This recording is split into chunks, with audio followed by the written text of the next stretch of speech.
नमस्ते, आदाब और सत्यमेव जयते। आप झूठ ढा चुके हैं देश के सबसे विश्वसनीय और पेंशनरों को समर्पित न्यूज नेटवर्क के साथ।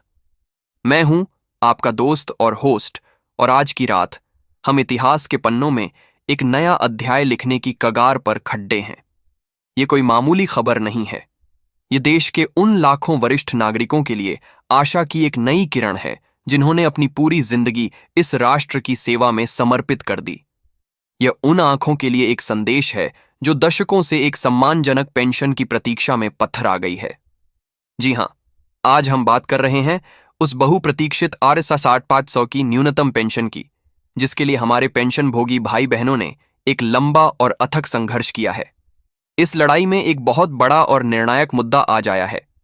हाल ही में संपन्न हुई केंद्रीय न्यासी बोर्ड यानी CBT की महाबैठक ने कुछ ऐसे फैसले लिए हैं और कुछ ऐसी चर्चाओं को जन्म दिया है जो आने वाले कल की तस्वीर को पूरी तरह से बदल सकती हैं। इस खास पेशकश में हम आपको उस बैठक के अंदर की हर एक छोटी बड़ी जानकारी से रूबरू कराएंगे। हम परत दर परत खोलेंगे कि माननीय श्रम मंत्री डॉ मनसुख मांडविया की अध्यक्षता में हुई इस बैठक में क्या क्या हुआ, किन मुद्दों पर मुहर लगी, किन पर गहन चिंतन हुआ, और सबसे महत्वपूर्ण सवाल, आपकी पेंशन को लेकर क्या ठोस बातचीत हुई। यह सिर्फ एक न्यूज रिपोर्ट नहीं है। यह हमारे पेंशनरों के अधिकारों के लिए चलाया जा रहा एक मीडिया महाअभियान है, और इस अभियान की असली ताकत आप हैं, हमारे जागरूक दर्शक। इसलिए आपसे विनम्र निवेदन है कि इस आवाज को कमजोर नापा DDH ने दें। अभी इसी वक्त चैनल को सब्सक्राइब करें, इस वीडियो को लाइक करें और इसे हर उस व्यक्ति तक पहुंचाएं जिसके लिए यह खबर मायने रखती है। आपका एक शेयर किसी के बुढ़ापे का सहारा बन सकता है। तो चलिए शुरू करते हैं आज की सबसे बड़ी और विस्तृत पड्डी अचताल। नई दिल्ली का विज्ञान भवन तारीख गवाह है उस ऐतिहासिक दिन की जब देश के श्रम और रोजगार के भविष्य को दिशा देने वाली सर्वोच्च संस्था कर्मचारी भविष्य निधि संगठन EPFO के केंद्रीय न्यासी बोर्ड CBT की बैठक का आयोजन हुआ। यह कोई साधारण बैठक नहीं थी, बल्कि यह 1-2 दिवसीय चिंतन शिविर था जिसका उद्देश्य केवल एजेंडे पर टिक मार्क करना नहीं, बल्कि देश के करोड़ों श्रमिकों और 72 लाख से अधिक पेंशनरों के जीवन को बेहतर बनाने के लिए ठोस और दूरगामी समाधान खोजना था।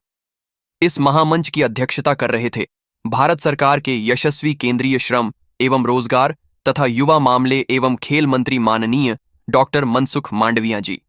उनके नेतृत्व में भविष्य की नीतियों पर मंथन करने के लिए वहां मौजूद थी केंद्रीय श्रम एवं रोजगार तथा सूक्ष्म लघु एवं मध्यम उद्यम राज्य मंत्री सुश्री शोभा करंदलाजे जी, जो बोर्ड की उपाध्यक्ष भी हैं। साथ ही श्रम एवं रोजगार सचिव सुश्री सुमिता डावर जी और केंद्रीय भविष्य निधि आयुक्त श्री रमेश कृष्णमूर्ति जी जैसे शीर्ष अधिकारी भी इस गहन विचार विमर्श का हिस्सा थे। इस बैठक में केवल सरकारी अधिकारी ही नहीं, बल्कि कर्मचारियों और नियोक्ताओं के प्रतिनिधि भी शामिल थे, जो इसे एक सटीक त्रिपक्षीय संवाद का मंच बनाता है। जैसा कि श्रम मंत्रालय के एक वरिष्ठ अधिकारी ने अपने संबोधन में स्पष्ट किया, माननीय मंत्री जी का दृष्टिकोण बिल्कुल साफ है। अब बैठकें कुछ घंटों की औपचारिकता नहीं होंगी। अब महत्वपूर्ण विषयों पर गहन चिंतन होगा ताकि EPFO और ESIC जैसे संगठन जमीनी स्तर पर बदलाव ला सकें। इसी दृष्टिकोण के साथ इस 2 दिवसीय चिंतन शिविर में उन सभी मुद्दों पर बात हुई जो सीधे तौर पर आपके जीवन से जुड़े हैं। इस बैठक से जो पहली और सबसे ठोस खुशखबरी निकलकर सामने आई है, वह देश के 6 करोड़ डिहांड से भी ज्यादा EPF सदस्यों के चेहरे पर मुस्कान लाने वाली है। केंद्रीय न्यासी बोर्ड ने सर्वसम्मति से वित्त वर्ष 2024-25 2024-25 के लिए EPF जमा पर 8.5% 8 को 10% की वार्षिक ब्याज दर की सिफारिश की है। यह एक महत्वपूर्ण घोषणा है। इसका सीधा सा मतलब है कि आपकी मेहनत की कमाई जो आपके भविष्य निधि खाते में जमा है, अब और तेजी से बढ़ेगी। यह ब्याज दर पिछले वर्ष की तुलना में एक सकारात्मक वृद्धि दर्शाती है, और यह इस बात का प्रमाण है कि EPFO अपने निवेशों का प्रबंधन कितनी कुशलता से कर रहा है ताकि अपने सदस्यों को अधिकतम रिटर्न दिया जा सके। यहाँ प्रक्रिया को समझना महत्वपूर्ण है। CBT द्वारा यह सिफारिश अब वित्त मंत्रालय को भेजी जाएगी। वहां से मंजूरी मिलने के बाद भारत सरकार इसे आधिकारिक तौर पर अधिसूचित करेगी और उसके तुरंत बाद यह ब्याज आपके ईपीएफ खातों में जमा कर दिया जाएगा। यह फैसला दिखाता है कि सरकार और ईपीएफओ आपके वित्तीय भविष्य को सुरक्षित और समृद्ध बनाने के लिए प्रतिबद्ध हैं। ईपीएफओ केवल आपके रिटायरमेंट की ही चिंता नहीं करता, बल्कि आपके जीवन की भी परवाह करता है।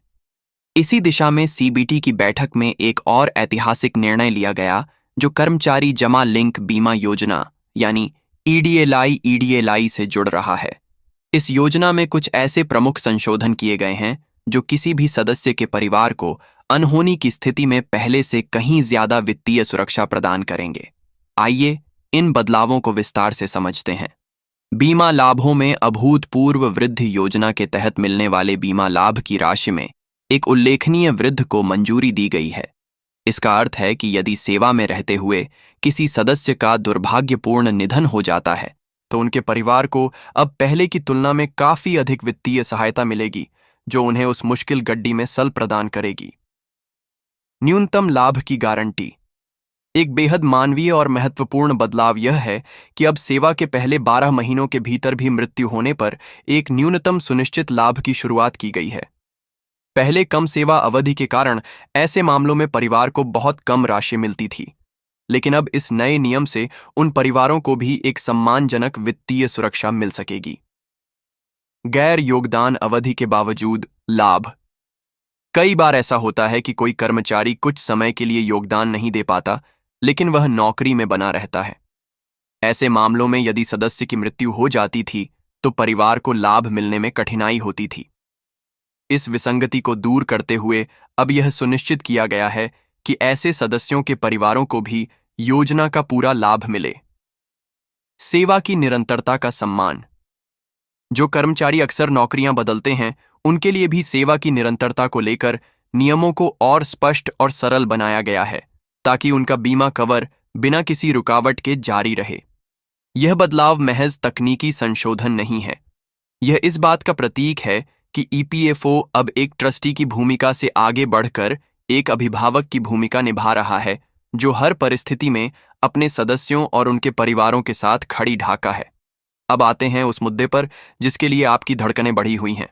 वह सवाल जो देश के 72,68,000 से अधिक पेंशन भोगी हर सुबह पूछते हैं। हमारी न्यूनतम पेंशन 68,500 कब होगी?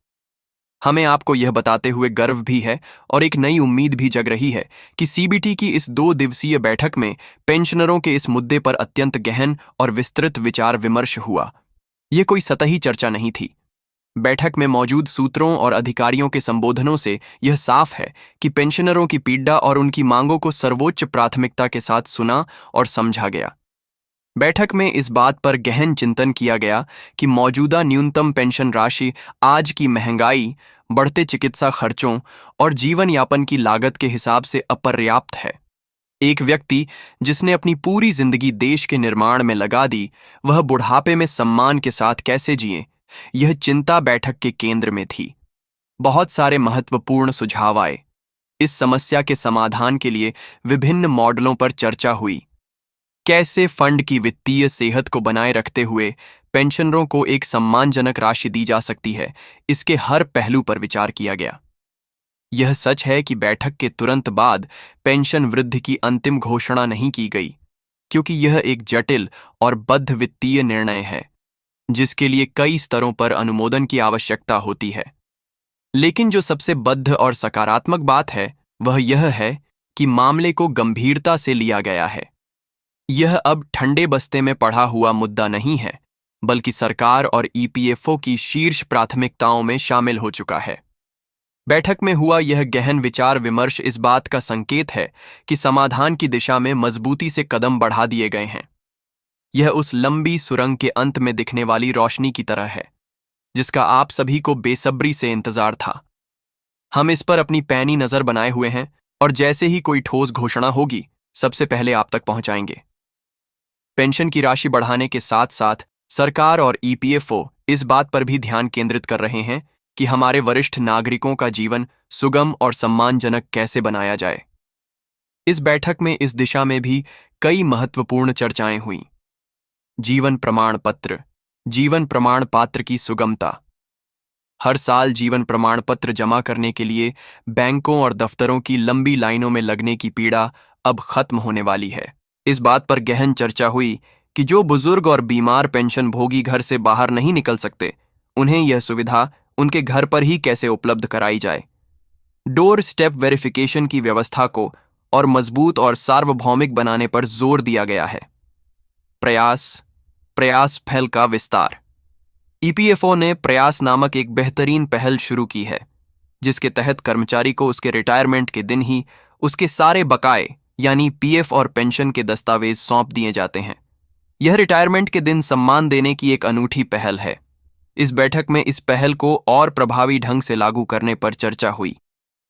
केंद्रीयकृत पेंशन भुगतान प्रणाली। एक ऐसी केंद्रीयकृत प्रणाली बनाने पर भी विचार हुआ जिससे सभी पेंशनरों को उनकी मासिक पेंशन हर महीने एक ही तारीख को बिना किसी देरी या तकनीकी गड्डी डबद्दी के सीधे उनके खाते में मिल सके। यह सभी कदम यह सुनिश्चित करने के लिए उठाए जा रहे हैं कि आपको अपने ही पैसे और अधिकारों के लिए किसी भी तरह की परेशानी का सामना न करना पर डीडीए। यह बैठक केवल मौजूदा सदस्यों और पेंशनरों तक ही सीमित नहीं थी। इसमें एक बर्थडे विजन पर भी चर्चा हुई।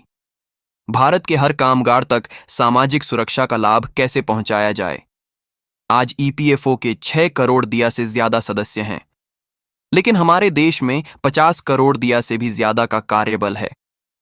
इस विशाल अंतर को कैसे बांटा जाए। जो हमारे कैजुअल वर्कर हैं, जो कॉन्ट्रैक्ट पर काम करने वाले भाई बहन हैं, जो गिग इकोनॉमी में काम कर रहे युवा हैं, उन्हें ईपीएफओ और एसआईसी के सुरक्षा दायरे में कैसे लाया जाए। इस पर गहन चिंतन हुआ। सरकार का लक्ष्य स्पष्ट है। सामाजिक सुरक्षा कुछ लोगों का विशेषाधिकार नहीं, बल्कि हर भारतीय कामगार का अधिकार होना चाहिए। इसके लिए कवरेज बढ़ाने के अभियानों को और तेज करने का निर्णय लिया गया है।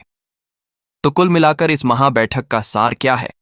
सार यह है कि उम्मीद की एक नई और मजबूत किरण जगी है। 8.25% की ब्याज दर की सिफारिश एक ठोस और तत्काल लाभ है। ईडीएलआई योजना में हुए बदलाव आपके परिवार के लिए एक बधा सुरक्षा कवच है। और सबसे महत्वपूर्ण, 8.5 की न्यूनतम पेंशन की आपकी मांग अब केवल एक मांग नहीं, बल्कि सीबीटी की बैठक का एक प्रमुख एजेंडा बन चुकी है, जिस पर गहन मंथन शुरू हो गया है। यह लड़ाई अभी खत्म नहीं हुई है, लेकिन हम निश्चित रूप से एक निर्णायक मुद्दा पर पहुंच चुके हैं। हमारा यह चैनल, आपका अपना चैनल, इस मुहिम को तब तक जारी रखेगा जब तक आपको आपका HQ नहीं मिल जाता।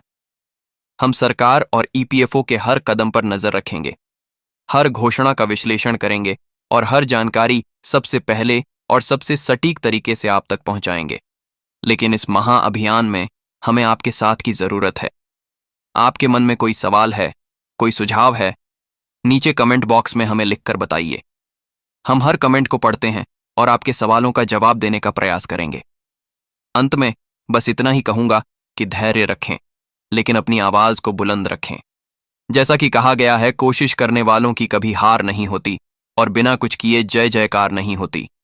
हम और आप मिलकर कोशिश कर रहे हैं और हमें विश्वास है कि जीत हमारी ही होगी। इस वीडियो को हर पेंशन भोगी, हर कर्मचारी तक पहुंचाने की जिम्मेदारी अब आपकी है। चैनल सैको सब्सक्राइब करना ना भूलें, ताकि आप हमारी अगली महत्वपूर्ण वीडियो से चूक ना जाएं। जुड़े रहने के लिए आपका बहुत बहुत धन्यवाद। जय हिंद, जय भारत।